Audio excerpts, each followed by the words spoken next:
What is up?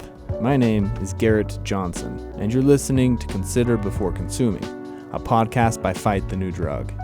Fight the New Drug is a non-religious and non-legislative organization that exists to provide individuals the opportunity to make an informed decision regarding pornography by raising awareness on its harmful effects using only science, facts, and personal accounts. We want these conversations to be educational, uplifting, and hopeful as we sit down with experts, influencers, activists, and people with personal accounts. A wide range of topics are covered that may be triggering to some. Listener discretion is advised. With all that being said, let's just jump into the conversation. We hope you enjoy this episode of Consider Before Consuming. We want to welcome to the podcast Sathiya. So, Sathiya, welcome. Thanks, Garrett. It's great to be here. Yeah, absolutely. We appreciate your time. We're excited to spend a little bit of time with you. But we're not with you. You're currently in Canada. Yes, sir. I live in Toronto, Canada. Nice. Shout out to all of our Canadian friends out in the world. Canada's a good place. I actually rode my bicycle from Vancouver, Canada, down to the bottom of Washington. Oh, wow. And my wife and I, we've been to Banff and to, like I mentioned earlier, we've been to Hamilton. So Yes. Anyway, I love Canada. It's a good place. Oh, dude, you've hit like all the nice spots in Canada. That's amazing. For sure. There's so many. What happened when you biked across the border? You just come up to, the border patrol there, and you have to go through the process as if you're a vehicle. Okay. So, yeah. There you go. Learn something new. Are you born and raised? I am. Yeah, Canada? born and raised. I grew up in the western part of Canada, but I've lived in the Toronto area for about 15 years now. Okay, cool.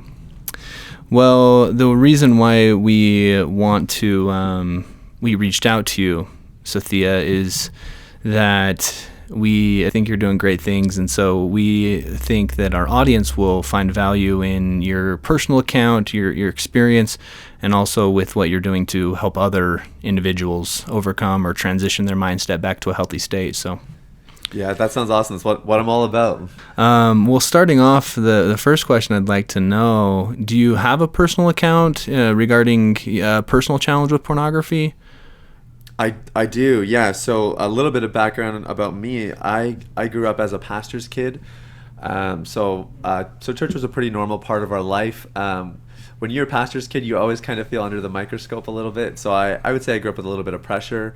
But I was like, I was in church. I was at a Christian school. So that was my upbringing. And if you can believe it, in the computer lab of my Christian school, I was 11 years old in grade 7. My buddy nudged me one day and was like, yo, check out this website. It was www.whitehouse.com. Innocent sounding website. So I punched it in, and that was my first exposure to pornography. I don't even know how someone got that domain and made it a porn website. But it was super innocent. I mean, that's almost 20 years ago we're talking. I was 11, so that would have been 2001. And that began a really long journey struggling with pornography. It always starts as curiosity, but as I kind of got into my teens, it became a little bit more habitual. I was getting more curious, obviously, just with like the physical and physiological developments that come at that stage of life. I start to get more curious and explore quite a bit more. And I mean, by the time I was in my teens, it was just regular. It was a normal part of my day. It helped me relieve stress. It was something that I planned in my day. I looked forward to doing it. And I took that into university. I went straight to university out of high school, and in university it was the same. The stress was higher, the pressure was higher in university. My goal was to become a psychiatrist, so I was in a pretty demanding academic setting, and yeah, porn became an outlet for me that I knew was not good for me. Even the moral components aside, I knew it wasn't a good thing, but it persisted, and I tried a couple things here and there, but I wasn't super remorseful about having the issue until I finished university and really started to think about what I actually want to do in life, thought about having a wife and kids and that kind of stuff one day. And all of those things cumulatively led me to make a decision: I need to get free. And I had no idea how to do that. and it took me another 5 or 6 years before I really figured out what actually works and what actually brings true freedom. So it was a long journey for me. A couple things. As you went to the university, you said that because increased stress levels and then also hormones, just biology, you said that it started to progress to a higher dependency. What year was that? That would have been 2008. Okay. Did you notice that a player or a reason why it increased, like the frequency, was due to the cell phones, accessibility? I got my first cell phone in 2007. Okay. But admittedly, it was a pretty crappy phone. So I don't think I did too much on it then. My phone, for whatever reason, actually has always more or less stayed clean from that kind of stuff. My primary device used for when I was struggling with pornography would have been my computer or laptop, that kind of thing. Okay. Well, I like that you mentioned that in your teens it was a habitual thing, and then it progressed towards something else, and you really haven't mentioned what that is yet, but as you were describing, it took 5 or 6 years to become free, is the way you expressed that. Can you explain a little bit more? Do you feel like at that point it was a compulsive behavior, or do you feel like the dependency could be classified as an addiction? Yeah, I don't think I was quite at the point of an addiction. Compulsive behavior would probably be pretty good. I don't think I could have gone too long without it.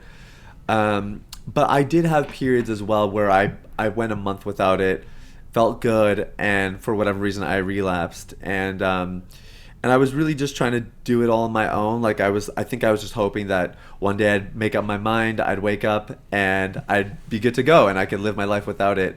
And that just wasn't the case. So yeah, it progressed. It started habitually, but I think like any habit that is driven by needs and really valid desires internally, it became a habit. Probably is not the right word. It was something more serious than that. Compulsive behavior would probably be a lot more accurate, and that's where it was at when I was in university. Okay. If you can, how do you define compulsive behavior? Yeah, well, I mean, you start with the obvious things like how frequently is it a problem? Is it daily, a couple times a day? Is it a couple times a week? So I think the prevalence is a good place to start, and then usually I try to find out, like, have you ever gone even a week without it or a month without it, that sort of thing. And to me, the gaps in between are probably the best indicator of the severity of the problem, and then I'll take it from there. If someone's actually addicted, I usually won't work with them. That's not really the scope of my work. I'm looking more for people who are in the habitual or compulsive behavior stage. Why is it that you only work with those that are in the stage of an unhealthy habit or compulsive behavior? Well, primarily because that's the area that I'm the best researched and I have the personal experience. So I think the tools and everything that I've gathered and put together in my program, it serves those people the best. And I think there are other people out there who are more qualified in the addiction realm to deal with those kinds of people. Okay. Speaking of qualifications and your studies at the university, what did you study? I studied biological sciences. I'm so grateful I did that. So even though my degree was in biology, my focus was on neurology, neuroscience. Learned tons about brain and behavior and how the brain develops, and I think appropriate ways to change your behavior when you're dealing with people who have problematic behavior. And at the time, my goal was to become a psychiatrist. I'd lost a couple friends to suicide when I was in high school, and I had a real passion for mental health, still do. But that was my goal, and so I actually did tons of volunteering with children with autism. I worked on like mental health phone lines, suicide lines, all that kind of stuff, and got tons of training, tons of education on how to work with people who struggle in these facets of life. And then my program is really, I would consider myself a coach, so I'm a masterclass coach. That's been my line of training in that area. That's awesome. Well, we'll link your website to this episode. So those of our listeners who want to check out your website, they can do that. That'd be awesome. But going back to your experience with pornography, what was your rock bottom moment? My rock bottom moment was probably my second year of university. I had just finished, my second year. I was kind of halfway through, and I was dating a girl through most of my university career up until that point, and I found out she had cheated on me. So I was pretty shocked by that. The relationship ended, and I realized I really didn't like my life. I didn't like where it had gotten. I was doing well in university, like I was performing well academically, but I just felt like my life had no substance, nothing really meaningful to it, and I was stuck with this porn thing, and didn't really know how to shake it and what to do, and that was for me where I really I got face to face with the man in the mirror, quote unquote, and decided something's got to give, something has to change, because life the way it was up until that point was not enjoyable. It was not worth living. Wow. From there, what did you do to address this challenge? Well, I didn't really know what to do. One of the godsends was one of my friends reached out to me. It's someone that I didn't even know super well, but he reached out and said, I heard about what happened. Could we grab a drink sometime? Or if you want to grab a drink sometime, I'd be happy to talk about it. And I don't really know why. I wouldn't have been my nature at that stage of life to take him up on it, but I did. I think I was just desperate and hurt, and knew I needed someone to talk to. And that was the start for me. That was the start of all healing from the ended relationship, from not really enjoying my life and figuring out how do I find meaning in my life and substance in my life again. That friendship was a massive catalyst for me, and this guy who reached out was incredible. Like he asked great questions. He was a good listener. He was very contemplative and really knew how to spur on good conversation, and that's where everything started for me. And he's still one of my best friends today. I told you I just got married a couple months ago, and so he was in my wedding party and stood beside me on my big day. Dude, that's cool. Yeah, so it was. I'll forever be indebted to him for the role he played in my life there, and he helped me find my faith. That was something that we shared in common. That was a big part of my recovery for sure. And growing up in a pastor's home, you learn all the do's and don'ts, but you don't necessarily learn why and some of the meaning behind those things. And so I was rediscovering meaning in my life in those realms, and just finding purpose for my life again. And so that was where everything started for me, and it progressed into I did some more schooling, although it was more just like certifications, and really start to figure out how do I actually get free of this thing? What's actually going to help make a difference in my life? Did you ever think, going back to your low moment, did you ever think that you'd be mentoring people about the how to transition their mindset and move away from pornography?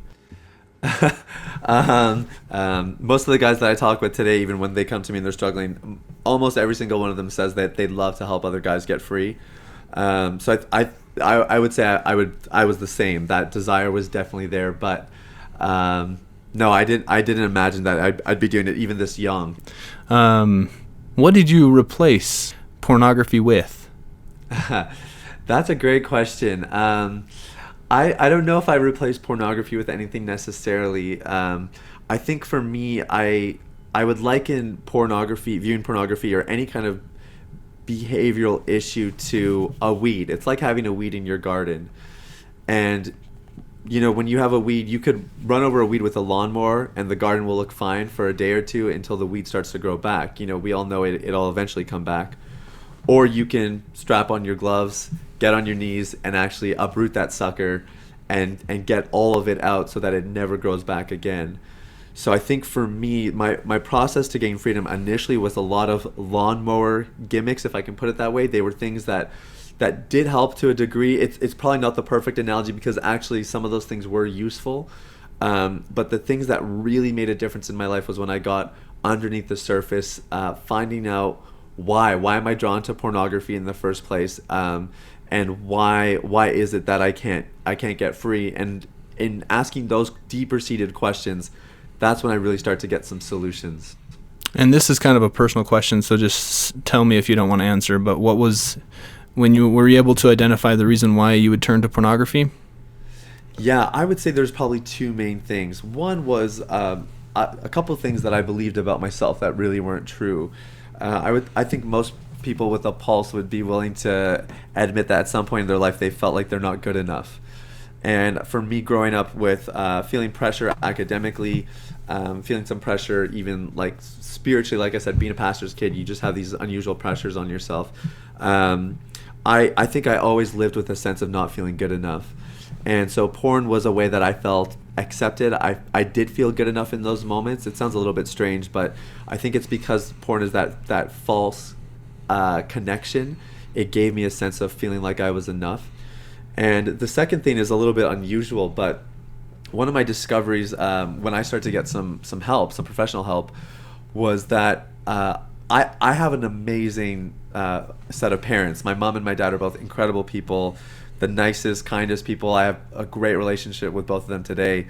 But one of the things I discovered was that my mom particularly, she's a little bit more on the shy, reserved, I would say her personality is a bit more timid. And so she didn't express affection a lot when I was growing up. Even though I knew she loved me, she didn't necessarily say it a lot or display it a lot. So I grew up feeling neglected. And I had no idea, until I actually started to dig in a little bit. And I realized actually this feeling of neglect has been there for a long time.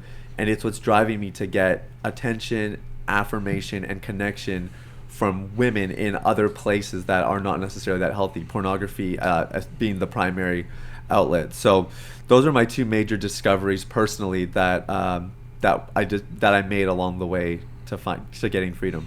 Dude, I love your awareness. And I love your honesty. Thanks for sharing those. Because I think a lot of our listeners, and myself included, can relate. We all have the thing that can trigger us. But I think it's interesting. It goes all the way back to your family life. Yeah, I mean, one of the things I'm finding with the guys I work with is a lot of things do start in the home, whether people realize it or not. And yeah, they're very formative years, and the way we experience affection and connection and attachment, all that kind of stuff, it really matters. And porn, of course, is so accessible, it's affordable, it's anonymous, so it's very just very, very easy to get your hands on and to get caught up in it. And we don't realize it, but it could potentially be feeding some of those unmet needs, some of those places of pain or hurt that we've been harboring for a really long time. A lot of the guys, for whatever reason that I work with, have experienced divorce. And I think a lot of kids, when they go through divorce, usually, one, they always end up shouldering the blame. That's really common. And the second thing is usually they end up on one side of the equation, like on mom's side or dad's side. And what it can do is it can create a lot of hostility towards the other parent. And if it happens young enough, and I'm talking specifically when it happens younger, but you don't end up receiving what you need from that parent, whether it's acceptance, affirmation, encouragement, whatever it might be that you have that need for. You don't get it from them as a result because of the disconnection, because maybe the parent in your camp is telling them, or is not letting you connect with them the way that you need to. Right. Those things all factor in. Have you heard? I'm kind of putting you on the spot here, but have you heard of triangulation? Yeah, absolutely. Yeah, so that's exactly kind of it. what you're explaining, right? 100%. Yeah, and it plays a role in the individual, like for the guys that come to me, because yeah, it's left them void. It's left them with some sort of emptiness. And I'm thinking of one guy in particular when we were going through the content, and we were digging into this, and at some point it was like his face changed, turned bright red, and he burst into tears, and he just realized he was harboring all this resentment towards his mom, and he didn't even realize it, but he didn't understand how she could do what she did, and so on and so forth. And so walking him through that process of identifying the hurt, processing the pain, like really properly digesting it, and then reaching a place of forgiveness was, to me, that's one of the best honors I get, is being able to help guys do that. And that was our process, and it wound up being super fruitful for him as a result. Dude, I love that. I loved the term that you used just barely. You said harboring resentment. Yes. I think that's such a powerful term. And one of the things I try to live by is if you want to be happy on your deathbed, there's three things you want to avoid. You want to avoid resentment, arrogance, and deceit. Wow. And so when you said that this individual was harboring resentment towards his mom, and then I look at I don't know where he's at exactly today, but it sounds like he made some great improvement and was able to let go of that resentment. Yeah, that was the most powerful part. Like, even if he didn't get free of pornography, it was almost worth what he did, like, just in that session. But yeah, it was funny, the timing of it, and this might have been why it came up, but he was supposed to see his mom a week or two later, and after we had gone through the sessions, we had walked a little bit through. I mean, you don't get rid of resentment in a night. No. It does take time to process and work through. But he had mentioned coming back. He said, "I've never felt that open around my mom," and so even just that's a big step. It's huge. It's everything. You know, if you think about where there's, most of us would experience, burnt bridges or relationships that are constrained or that have been, just strained for whatever reason. To be back around somebody where you've had a difficult relationship, and you can say, my heart was more open towards them. I mean, that's huge. Right. Do you feel like, based on your observations of this individual, do you feel like he was aware of that resentment, or did he burst out in tears because it was a new finding? It was a new finding for him, and he through his tears he said, "I never thought this would come up in this program." Like, I was almost like, "You're supposed to get me free of pornography. Why are we talking about my mom issues?" Yeah. But yeah, he had no idea, and I think for him, it had just become very normal. Like, he was in a good place with his dad. That was who he wound up living with and doing life with, and his dad was his number one fan, his hero, his mentor, his everything. And his mom, it was like, "Mom, yeah, she's cool, and I see her at major family events and whatever," but there wasn't much substance there. And I think it wasn't until I asked a couple questions and we got a little more into the heart of the matter, I think that's when suddenly the dots connected, and I think it was overwhelming for him in the moment, and that's why he had that response. That was one of his roots, right? Exactly. That's cool. So going back to you. I asked what did you replace it with, and you said, "Nah, that doesn't." I don't know exactly what you said. Something like that doesn't. I didn't replace it with anything necessarily. Yeah. But what do you do today? Because I'm assuming there's still times when you don't feel like you're good enough. We all have down days. Yes. And I bet there's still times where the neglect that you experienced still plays a role and still affects you today.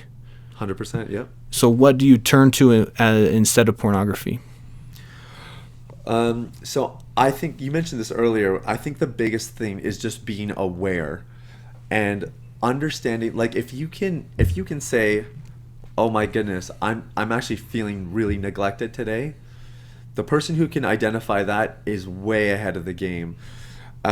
So for me, that's been the biggest thing that I've tried to cultivate. And even in my marriage and before I was married to my wife, when we were dating and engaged, I always tried to be super aware of the moments when I was more vulnerable. And I'll just give you an example. It'll help me answer your question. I had a difficult season when we started dating, maybe like 6 months into the relationship, and I had transitioned jobs, and I had moved, and I was just finding it really, really hard. And just had a lot of difficult days. I just didn't feel like myself. I wasn't feeling great. And there was one particular day. It was date night. We were gonna hang out, and I had just realized that day I was feeling super tempted to watch pornography. Just straight up. It had been, I don't know, it had been maybe a couple years at that point since I had done it, but I just noticed those feelings again coming up, surfacing, and my brain was going there, starting to make a plan about how I could watch it without anybody knowing. Those, in some ways, those neural paths are always there, and I noticed them coming back to the surface. Right. And so we pulled into the driveway, and I just told her, "You know what, babe? I just need to let you know I'm feeling super tempted today." and all day I've been thinking about how I'm going to watch pornography. And so I said, just so you know, I haven't done it, but I've been feeling super tempted. I want you to know. And just letting her know that, for me, I took like a huge breath out. Like, it felt so good to say that. And for her as well, she was like, that's no problem. Thank you so much for telling me. Like, she was really amazing about it. So so I think for me, like, I'm trying to build the habits of, number one, just identifying when I'm vulnerable, when I'm a little bit weakened and more prone. And then number two, trying to talk to somebody as quickly as possible about it. And depending on what the feeling is, like if it's like I'm feeling neglected, then it's like trying to find a buddy that I can go out for a beer with, so I get some meaningful connection. If it's not feeling good enough, then I will actually do a mental exercise where I remind myself of some of my dreams in life, some of the things I've accomplished, that sort of thing. So it kind of just depends on what the root of it is that's causing that, maybe that desire to surface. But I'm working on it for sure. But yeah, I'm always trying to find something to nip it in the bud before it becomes too problematic, if that makes sense. Totally makes sense, dude. You're a stud, man. I love that. I think what you're saying is basically you turn to awareness. Like if you had to point it to one thing, you replaced your impulsive behavior to turn to pornography, and you replaced it with an awareness, and that's cool.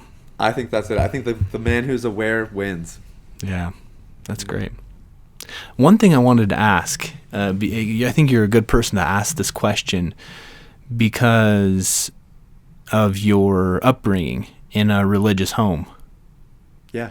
What would you say to someone, say that there's someone that's more pro-pornography? They don't believe that someone can have a compulsive behavior to pornography. And they make the claim that the only reason why people are addicted is because of their moral beliefs. I do think that the research is pretty clear. It's not really an issue of morality. And I think that does come into play for some people, for sure. My story would be an example of that. But I think even if you were to tease that part out of the equation, you're still left with a lot of research that's indicating this is affecting relationships. This is affecting people's just overall behavior day to day. It's affecting them in their careers, and it's even affecting the wiring of their brain. So I think for me, I would probably turn to research in those kinds of conversations because I think the research indicates that it's much more than just a moral issue. How long have you been mentoring people now?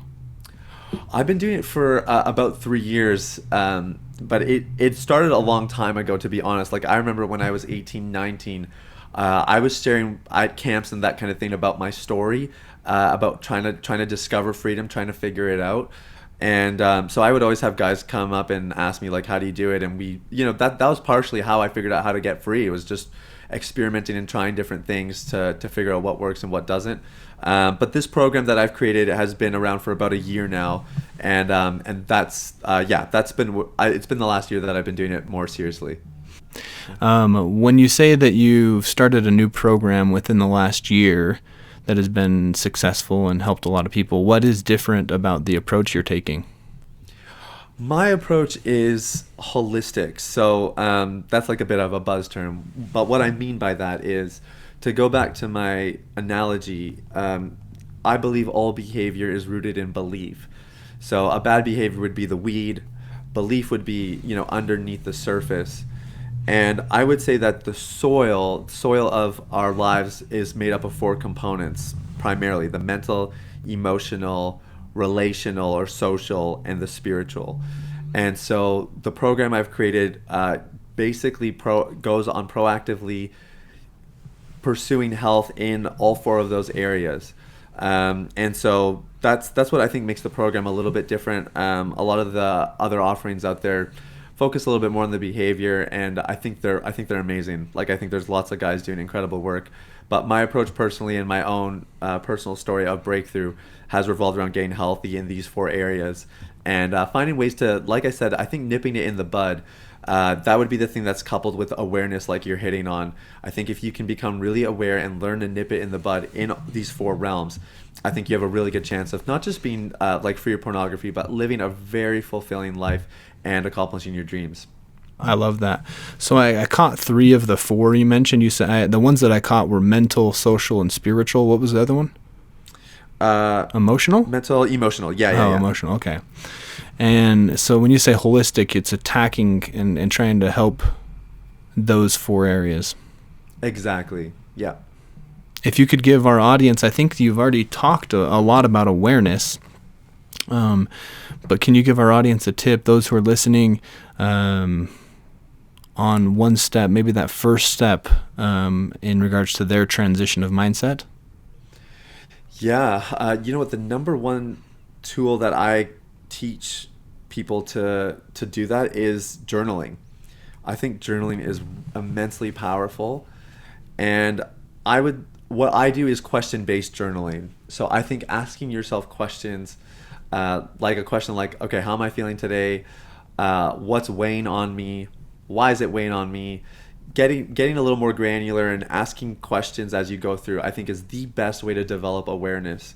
And I just finished running a group, and one of the guys had said that for him, the whole thing was worth it because he learned how to journal properly. He's never felt more aware of his emotions, of his urges, of his desires, and I think journaling is the number one reason that he was able to develop that. And when I teach guys how to journal, I also give them a little tool that I call the feel wheel.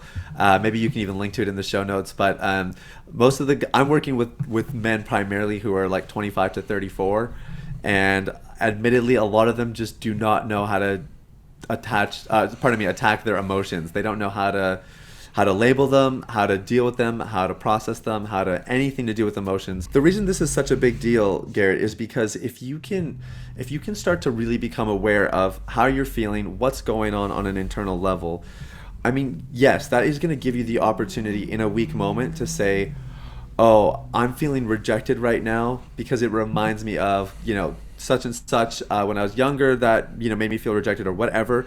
You can identify that and say, that's why I'm feeling tempted to look at pornography.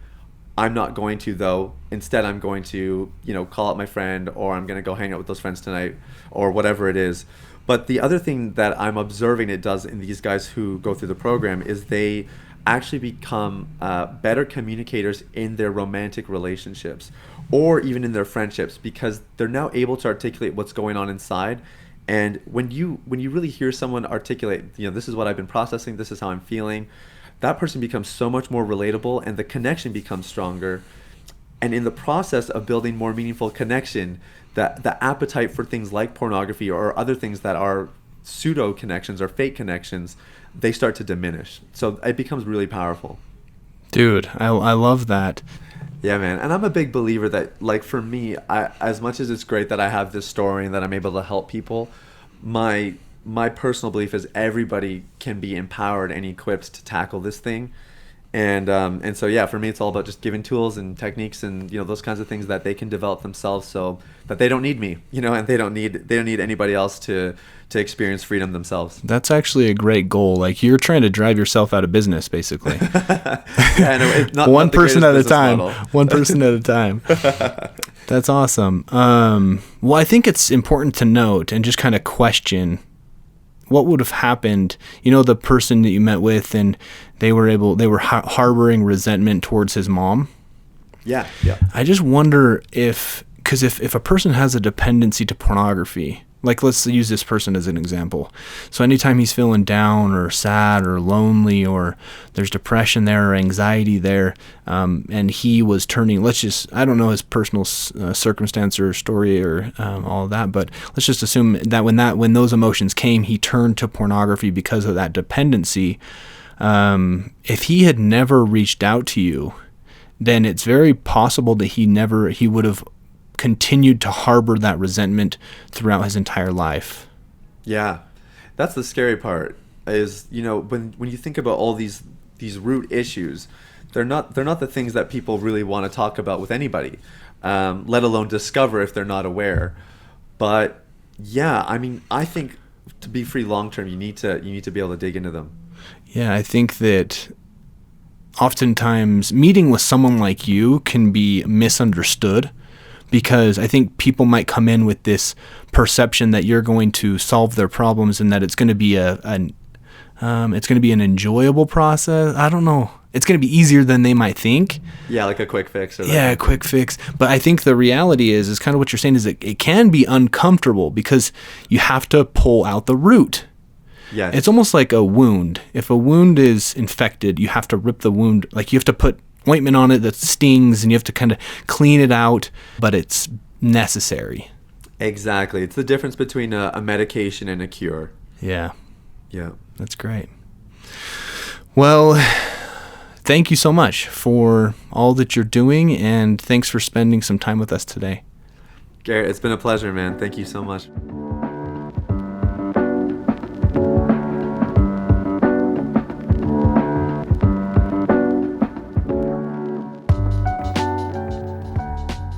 Thanks for joining us on this episode of Consider Before Consuming.